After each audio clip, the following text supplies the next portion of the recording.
কিছুদিন আগে উদ্ধার হওয়া রয়্যাল বেঙ্গল টাইগারের ৩ ছানা বেশ নাদুস নুদুস হয়ে বেড়ে উঠছে। বোটানিক্যাল গার্ডেনের শীতাতপ নিয়ন্ত্রিত ঘরে থাইল্যান্ডের বাঘের দুধ খেয়ে দিন কাটছে তাদের। ১.৫ মাস ধরে এখানেই আছে তারা, কিন্তু আর একটু বড় হলে তারা কোথায় যাবে এ নিয়ে এখনো কোনো সিদ্ধান্ত হয়নি। মায়ের আদর আর প্রকৃতির কোমল ছোঁয়ায় যাদের বেড়ে ওঠার কথা তাদের ভাগ্যে জুটেছে ৪ দেয়ালের ঘর।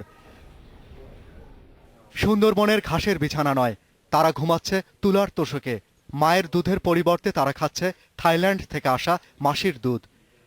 কয়েকজন পাচারকারীর কারণে তাদের বুনো স্বাভাবিক জীবন ছিনতাই হয়ে গেছে ৩ মাস আগে। হয়তো তার মাকে আমরা ফিরিয়ে দিতে পারছি না তার কাছে, কিন্তু আমরা এভাবেই তাকে সযত্নে লালন করে আসছি।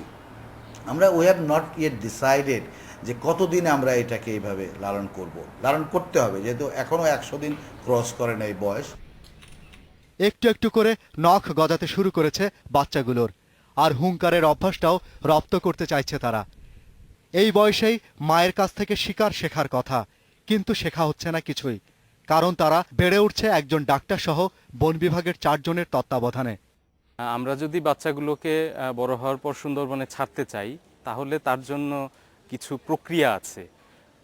শুধু বড় হলো ছেড়ে দিলাম বিষয়টি সেরকম নয়। আরেকটু বড় হওয়ার পরেই তাকে শিকার শেখানোর জন্য বা শিকার শেখানোর যে ইনস্টিংক্ট, সেই ইনস্টিংক্ট যাতে জেগে ওঠে সেই জন্য তাকে আরেকটু খোলামেলা জায়গায় রাখতে হবে। এই বাঘ শাবকগুলোকে আর বনে ফেরানো সম্ভব নয়। প্রাণী বিশেষজ্ঞরা বললেন তাদের হয় চিড়িয়াখানায় রাখতে হবে, না হয় সাফারি পার্কে ছাড়তে হবে, কিন্তু ১.৫ মাসেও ভবিষ্যৎ নির্ধারণ হয়নি তাদের।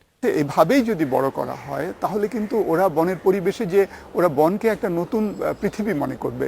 সেই জন্য বলছি যে খুব ভালো রিহ্যাবিলিটেশন সেন্টার ছাড়া কিন্তু এদেরকে ওইভাবে বড় করলে কিন্তু আর বনে ছাড়বার কোনো সুযোগ থাকে না।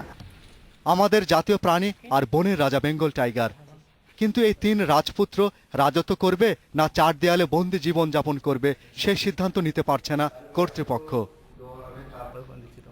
Shahriar Anirban, independent news, Dhaka.